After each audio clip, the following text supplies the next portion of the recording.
বিমানবন্দরে প্রবাসী নির্যাতনের ঘটনা আবারও ঘটল বাংলাদেশে। এবার শুধু বয়স্করা নয়, ছোট্ট কোলের শিশুও বাদ পড়েনি বিমানবন্দরের নিরাপত্তায় নিয়োজিত আইন শৃঙ্খলা রক্ষাকারী বাহিনীর আক্রমণের হাত থেকে।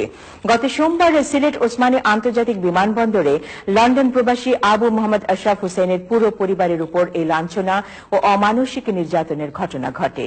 বিস্তারিত জানাচ্ছেন আমাদের সিনিয়র রিপোর্টার খালিদ সাইফুল্লাহ। আমি আজকে সিলেটি ভাইদেরকে উদ্দেশ্য করে কিছু কথা বলতে আসলাম।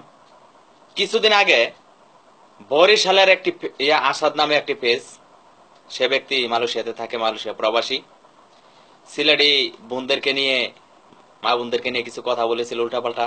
তার জন্য সকল সিলেটি ভাইরা যারা যারা ফেসবুক চালান, বড় বড় পেজের মাধ্যমে অনেক প্রতিবাদ করেছিলেন।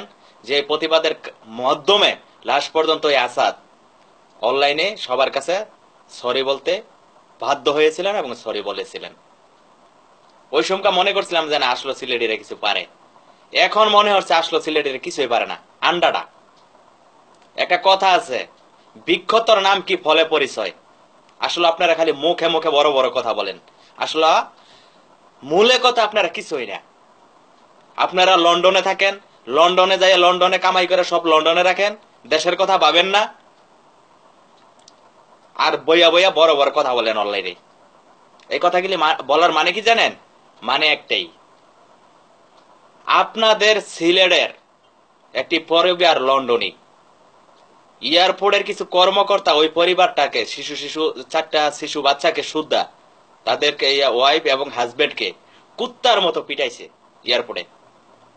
আজকে তো কিছু করতে পারছেন আপনারা, অনলাইন চালান। অনলাইনের ভিতরে আজকে টিপির খবর কেউ বিশ্বাস করে না, কেউ দেখে না। এই অনলাইনটা মানুষে এখন অনেক বিশ্বাস করে অনলাইনের ভিতরে, এই অনলাইনের খবরগুলি। তো আপনারা যে অনলাইন বড় বড় পেজ চালান, একটা পেজের ভিতরে 1.5 লক্ষ 2 লক্ষ 3 লক্ষ 4 লক্ষ ফলোয়ার, তো আপনার এই পেজগুলি করছেন কি? আপনার ঘরের একজন মানুষকে এইভাবে কুত্তার মতো একটা পরিবারকে এয়ারপোর্টে পিটাইলো। আজকে তো সিলেটের কোন পেজের থেকে, সিলেটের একটি ফেসবুক থেকে দেখলাম না একটা ভিডিও আপনারা প্রতিবাদ করতে। আমি এটা বহুদিন আগে দেখছি, তারপর এখন নতুন করে আমি ভিডিও করলাম, দেখে এটা নিয়ে কিছু করা যায়নি। আর সিলেটি ভাইদেরকে বলি, যদি আপনাদের শরীরে রক্ত থাকে, মাংস থাকে, তাইলে আশা করি আপনারা এটা নিয়ে প্রতিবাদ শুরু করবেন নতুন করে। এরকম ভাবে জোরালো ভাবে প্রতিবাদ করেন যে প্রতিবাদের কারণে, এবং সিলেটি ভাইদের সাথে আমরা সবাই আছি, সকল প্রবাসীরা আছি। সকল প্রবাসী ভাইদেরকে উদ্দেশ্য করে বলতে চাই, আপনারা সবাই ভিডিওটা শেয়ার করবেন, সকলে প্রতিবাদ করবেন। 1 মিনিট 2 মিনিট 3 মিনিটের করে একটা ভিডিও করবেন, যেন আমাদের প্রতিবাদের কারণে বাংলাদেশের সরকার এবং এয়ারপোর্টের কর্মকর্তা যারা আছেন এবং যে এয়ারপোর্টের যে মন্ত্রী, সবাই যেন সচেতন হয় এবং এমন একটা আইন কানুন, এমন একটা করে যেন কোন প্রবাসী আর তারপরে থেকে কোনোদিন লাঞ্ছিত না হয়। যদি আপনাদের ভাই একটা কথা শোনেন, যার বিপদ আসে সেই বুঝে বিপদ কি জিনিস, অন্য কিছুই বুঝে না। আর কেউ কখনো অন্যের বিপদ দেখে হাসবেন না। আপনার বিপদ আসতে বেশিক্ষণ দেরি নয়, আপনারও এই সেম বিপদটা হতে পারে এয়ারপোর্টে। তাই আপনারা সবাই ভিডিওটা শেয়ার করবেন এবং সবাই প্রতিবাদ করবেন। আর সিলেটি ভাইদেরকে বলি, এইটা নিয়ে যদি প্রতিবাদ না করতে পারেন, আর যদি এটার আপনাদের প্রতিবাদের কারণে এটার যদি বিচার না হয়, কোনোদিন অনলাইন আইসা বড় বড় কথা বলবেন না। আমি ঢাকা গাজীপুরের কাউসার, আমি বলে দিলাম আপনাদেরকে, অনলাইনে আইসা বড় বড় কথা কোনোদিন বলবেন না। আপনার ঘরের মানুষের ধরে কুত্তার মতন ফিডায় এয়ারপোর্টে ফেলায় আন্ডা করতারেন না, কিছু করতারেন না। অনলাইনে এসে বড় বড় কথা বলেন, আপনারা মিনি বাংলাদেশ হইতে পারবেন। আপনারা এন তেন, আপনাকে এই আছে সেই আছে, কি আছে আপনাকে? আন্ডাটা আছে আপনাকে? যদি থাকতো তাইলে এটা 1 সপ্তাহের ভিতরে, 1 মাসের ভিতরে আপনাদের প্রতিবাদের কারণে, আপনাদের জোর শক্তি অর্থের কারণে সরকার বাধ্য হতো এটা তদন্ত করে বিচার করত। যারা দোষ করেছে তাদেরকে আইনের আওতায় আনতে বিচার করত। কি করছেন আপনারা? আবার বড় বড় কথা বলেন অনলাইনে এসে। বড় বড় কথা অনলাইনে কোনোদিন বলবেন না। যদি অনলাইনে বড় বড় কথা বলেন, এইটার প্রতিবাদ আগে করে এটার বিচার করার আগ পর্যন্ত প্রতিবাদ করবেন, তারপর অনলাইনে এসে বড় বড় কথা বলবেন। আমি কাউসার এবং সকলে আপনাদেরকে স্যালুট করব।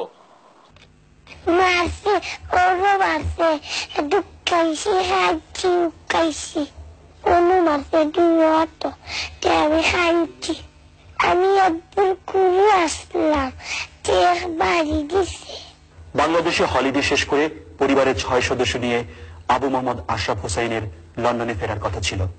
সেই লক্ষ্যে সোমবার বিকেলে যথারীতি 4 কন্যা ও স্ত্রীকে নিয়ে উপস্থিত হন সিলেট ওসমানী আন্তর্জাতিক বিমানবন্দরে। কিন্তু তাদের বাদ সাধে নিরাপত্তায় নিয়োজিত আইন শৃঙ্খলা রক্ষাকারী বাহিনী। কার পার্কিং থেকে সামান্য লাগেজ সরানোকে কেন্দ্র করে নিরাপত্তা রক্ষীরা অমানসিক নির্যাতন চালায় মোহাম্মদ আশরাফ ও তার ছোট্ট কোলের শিশু সহ পুরো পরিবারের উপর। দুইটা ট্রলি আমার সাইটে আসিল আর কি, বুঝছেন না, একটা ফেলা নিয়ে বাদে আর একটা নিচে দুইটা আমার সাইটে আসিল।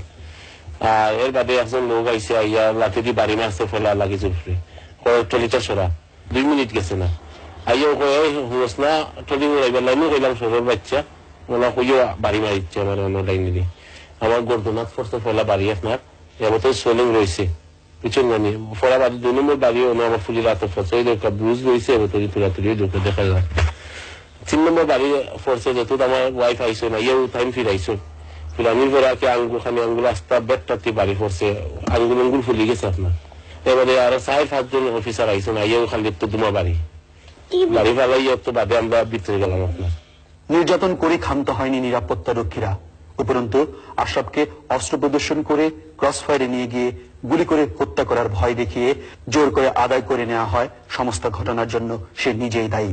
ফেলা হচ্ছে টিপ খালুন দে টিপ দে, আমাদের টিপ কিতার লাগিয়ে দিতাম, আমি কিতাব বল করলাম মুফতি, আমি ফিটা খাইলাম আর আমি আরো টিপ দিতাম কিতার লাগি, আমি টিপ দিতে পারতাম না, আমার জুড়ে দোয়াইতে চাইছি।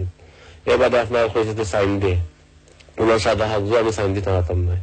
এবার আপনার 4 জন আরো আর্মি লাগান ব্লু ড্রেস রাইফেল আছে তারা সাইটে, তো এগুলো কইছে ওগুলো গুলি কর বন্দুক ধরে গলার মাঝে কইছে হেডে মার দেবে ইজ্ঞে দোষ মাঝে বন্দুক বলিয়া কখন দিবেন না জানা, ওখানে অ্যারেস্ট করে এতলে লিয়ে যাইব, লয়া গিয়ে এতলে ইনকাউন্টার হইয়া টেররিস্ট প্রমাণ করে এতলে মারবো, তো ফ্যামিলিরও সুদ্ধা নিব।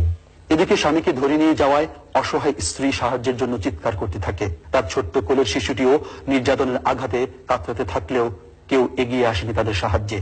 আমার ওইগুলারে বন্ধ কর, আর নাইলে তোরেও মারমো, তোর বাচ্চা তোরেও মারিলমো, আর ভিতরে বুঝে তো তোর হাজবেন্ড আমরা কিতা করবো। তা আমি 2 হাত জোর করিয়া খানরা, আমার বাচ্চা তো খানরা, আমরা আল্লাহর রাস্তায় তোমরা এটা বাদ দাও, আমরা যাইতাম কি, আমরা অসহায় আল্লাহ খানি খান হয়ে গেছি। নির্যাতনের শিকার হয়ে সেদিন আর তাদের লন্ডন ফেরা হয়নি। অপমান লাঞ্ছনার শিকার হয়ে অসহায়ের মতো বেশ কয়েক ঘন্টা বিমানবন্দরে অপেক্ষা করে সেদিন ফিরে আসে ঢাকায় এবং পরের দিন বিকেলে রওনা হন লন্ডনের উদ্দেশ্যে। পূর্ব লন্ডনের মাইল্যান্ড এলাকার বাসিন্দা মোহাম্মদ আশরাফ এবং তার স্ত্রী এখন শুধুই চান নির্যাতনের বিচার। তাদের শিশু সন্তানদের লাঞ্ছনা, অপমান এবং নির্যাতনের বিচার চান প্রবাসীদের কাছে। আমার বাচ্চা তখন যে ডরাইছে, বা আমার নিজেরও যে ডরাইছে, যে সামনে দিয়ে এলা কোন বিশ্বাসে যাইতাম যে আমি এলা ফিটা খাইয়া যাইতাম না, আমার বাচ্চা ডরাইয়া ওখানে একটা হয় আর বাংলাদেশও যাইতাম না। আমি এখনো বলতে পারি না, আমার খান্দ নাই যে আমি জোরা তরিয়া মানুষের কাছে খাইছি, আমার বাচ্চারও মারছে, আমারও মারছে, আমি অসহায় লাগান বইয়া বলি চিৎকার করছি, কাউরে পাইছি না।